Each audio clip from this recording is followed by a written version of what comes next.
All right, folks, Fantasy Football Island, he's Drafty. Just the tips, draft tips for all types. I'm Tito, Jeff Thidoff, at Thid Happen. You can find me on Twitter. He's Chad Rink, at Chad Ochorinco on Twitter. We are Fanstream Sports, powered by DSP Media. Download the app. It's free for Apple and Android users.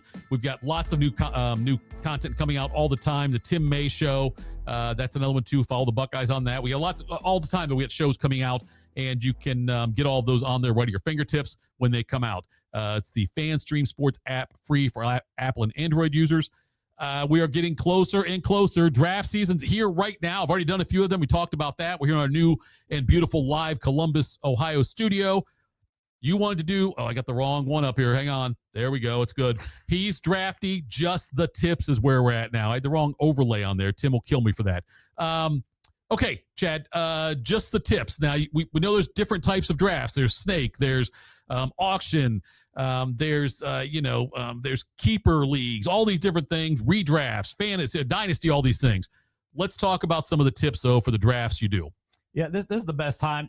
This is the time of year I call the Greatest Showman time of year for me. I don't know if you've watched The Greatest Showman. Never. Watched it the first time the other day. It's a good movie. Listened to the soundtrack a lot. But there's a song there, and it's like it just reminds me of that song. If you just do a Weird Al to it, it's like every night I lie in bed, the brightest players in my head, a million teams are keeping me awake, because I just think of all the different types of teams that I can draft right now and trying to put it together. So yeah, so we're gonna hit 5 different types and just really quick give you some tips on if you're drafting that type of league, what to kind of do. So we can start off. We haven't really talked much about dynasty yet this year. So what are some of the things, Jeff, that you really, when you go into a dynasty draft, whether your dynasty draft or you're drafting for somebody else, that you're really kind of like a staple of, this is my philosophy? So it's funny. I've gotten better. Dynasty drafts they're the hardest ones to do. They're the most fun to do, but they're the hardest ones to do because when I'm doing it for other people, I don't know the people in the room. I don't know their tendencies.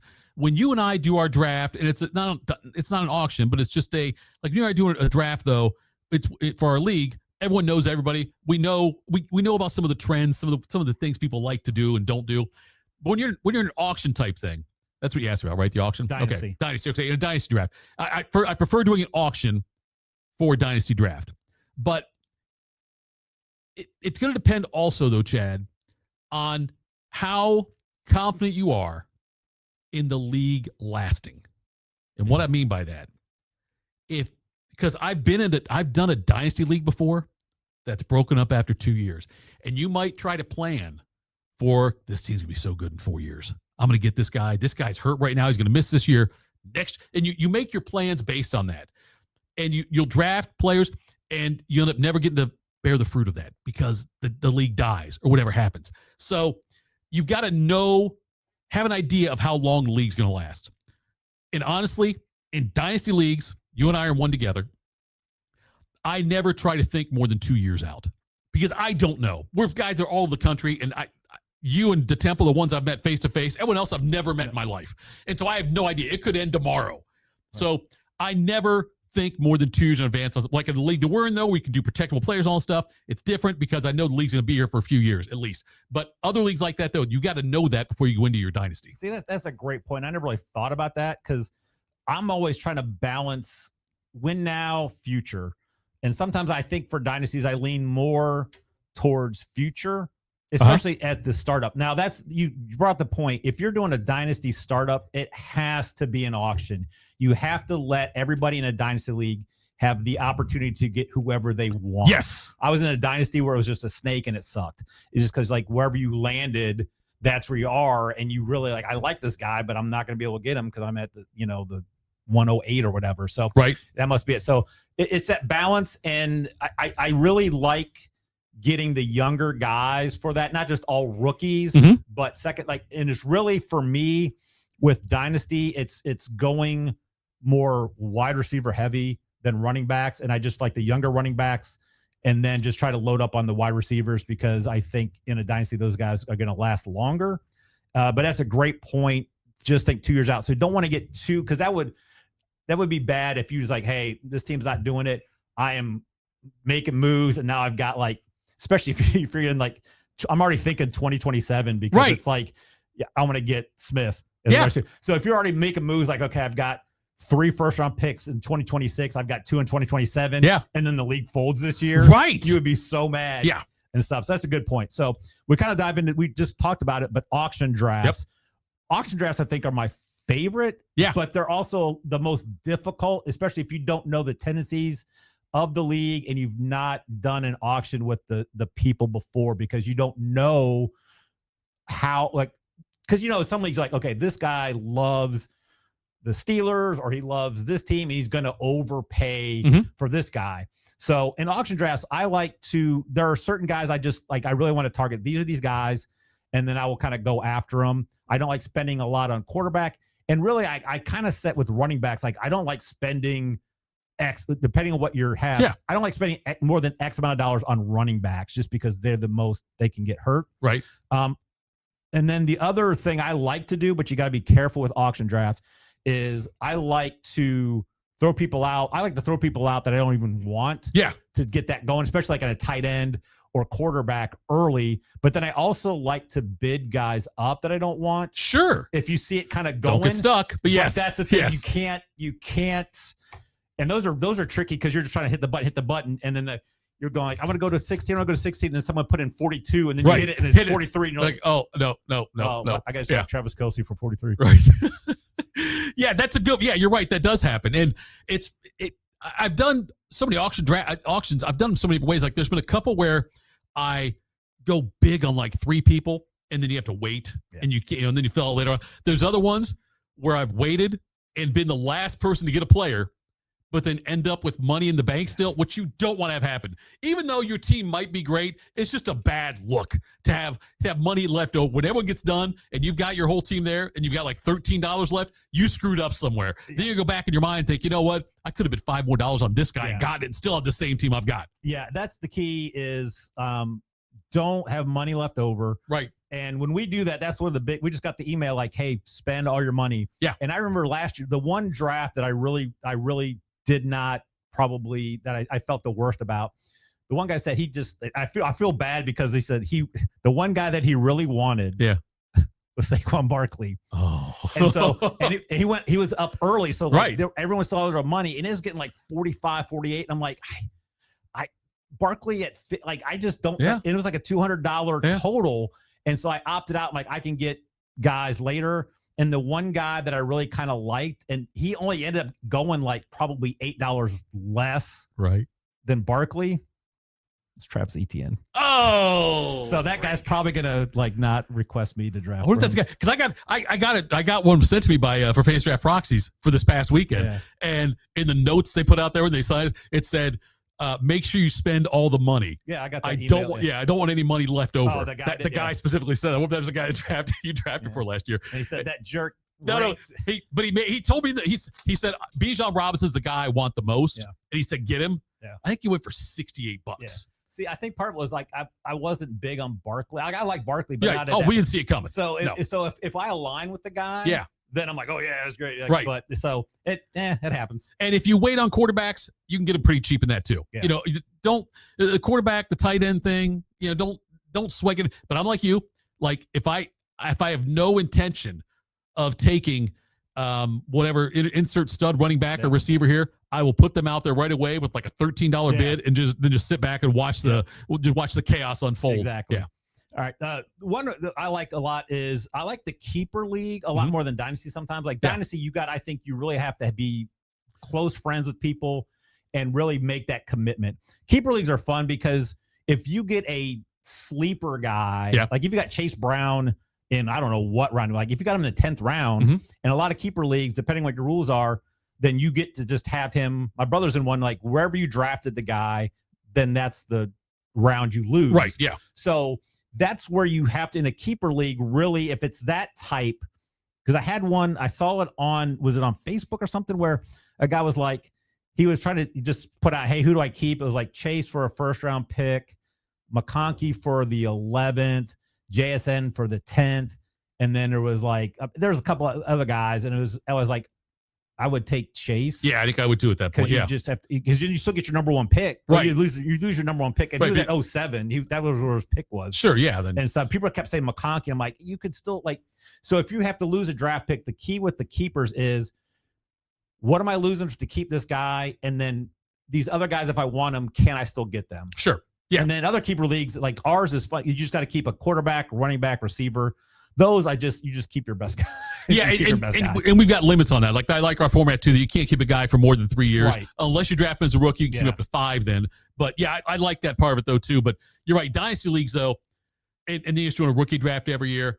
You can get yourself into a hole that's really damn tough to get out of. If you just do some keepers, you can rebound from that. Like in our league that we do, you can punt 1 year and get a lot of draft picks the following year, and you can really set yourself up still. But yeah, and when you do the dynasty leagues and it's just rookies you're drafting every year, it's really difficult to climb out of a hole if your team's in a bad spot. Exactly. So the last two would do redraft. It's just, I mean, we talk about that the most on the show because I think most people just do redraft.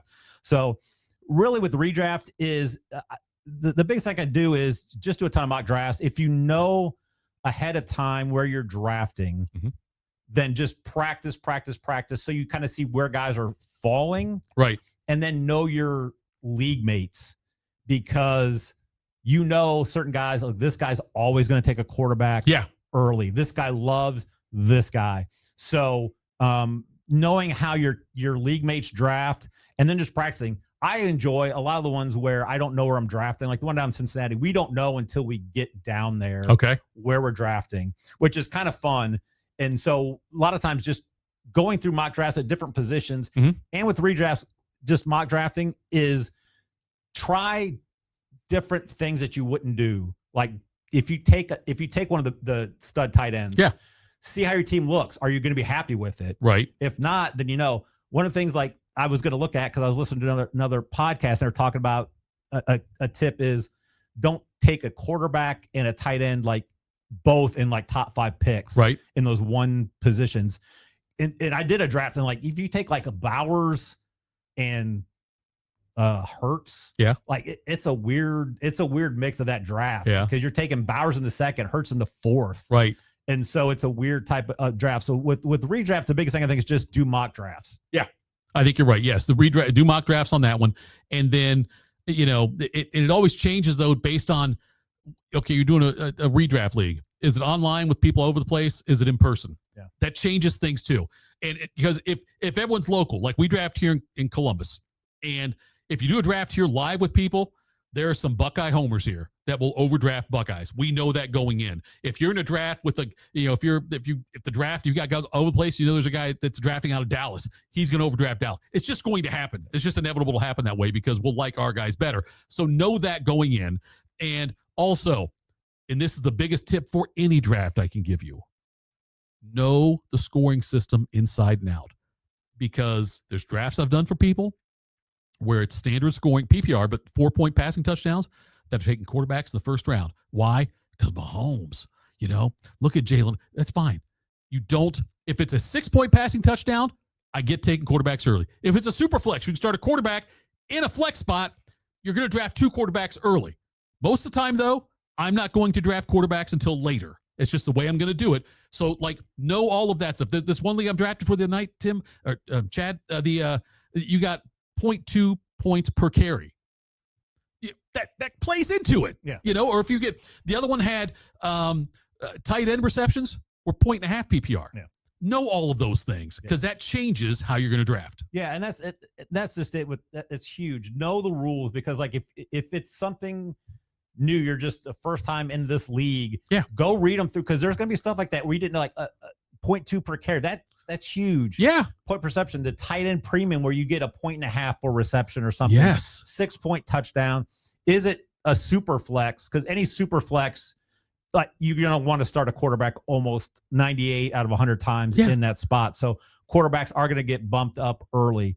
So know your rules is for any draft is really the thing you should do before you even start a strategy on what you're drafting. I dominated draft last year for somebody because people weren't aware or didn't understand the difference between the 4-point, 6-point passing touchdown. It was a super flex lead.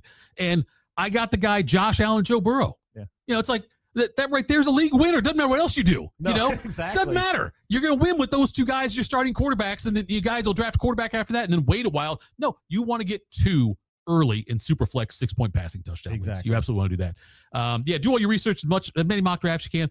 Keep up on the injuries. And I've been in that position where I've drafted a guy. It happened with me. It happened to me a couple years ago in our league that we do, where I took who is the running back for Baltimore, not J.K. Dobbins, the other guy who was in Baltimore that got hurt, also tore up his knee in the preseason. Gus Edwards. Gus Edwards. Yes. I took Gus Edwards, and in the next hour, he was out for the year. I did a basketball draft one time, and it was a keeper NBA league, and my first two picks, it was 8 guys. I had the 8 and 9 pick. 8, I took Tim Hardaway. 9, I took Larry Johnson. Before the draft was over, both were out for the year. And so my first 2 picks were gone. Nonetheless, but keep an eye on the injuries when you can. That's why you draft as late as possible. Yes. Wait. That's why we're going to be so busy at Fantasy Draft Proxies, because Labor Day weekend is going to be crazy with people wanting to get drafts in. And I remember doing drafts last year the day before the NFL started, like the day before the Wednesday. I did drafts in. Yeah, I had a couple trickle in Tuesday, Wednesday. Like I said, that Labor Day weekend, I think Sunday I had 12. Some of them were mine, but that Sunday before Labor Day, I think I had 12, and I think I had 4 at once. And I had to go to my buddy's house. I'm down in Cincinnati for the draft, because my mom's house, like, her husband works from home, but they don't know what the Wi-Fi password is. Hashtag old people. Right. Hashtag Grandpa Doug. Because he just never has to get on it. So I didn't have Wi-Fi at my mom. That's a great story. Like, you got to watch my kids. I text Dave, I'm like, hey, can I come over? So I had my laptop. I had 2 laptops and my phone, because when you're doing, you can't log into one device if it's both at Yahoo. Sure, right. Or Yeah. like that. Yeah. And stuff. So he's throwing me Twinkies and bringing me buys and Mountain Dews. It was fun. He's sitting there watching me and just laughing. So that's outstanding. You see it right here, Fantasy Draft Proxies. That's where you go. FantasyDraftProxies.com if you want to hire an expert to either just consult you on your draft or do your draft for you. Like I say, I've done 3 already this week. The past week I did 3, and we've got a lot more. Chad and I will do 100 between us this year, I'm sure. So we've got some advice for you on that. We also do fantasy. We use season-long advice, or season-long run your team if you want. If you want to have somebody else just do it from start to finish, we'll do it discreetly. They won't know. They won't know it in your league unless you tell them. We'll know that you're not the one running your team or doing your draft. So he is Chad Ochorinco, at Chad Ochorinco on Twitter. I am at It Happens. We've got so many more shows coming up, folks. Get us ready for the draft, for the season. The NFL is upon us, and make sure you download the app. The app is free. Apple and Android users, FanScreen Sports. This has been Fantasy Island, powered by DSP Media.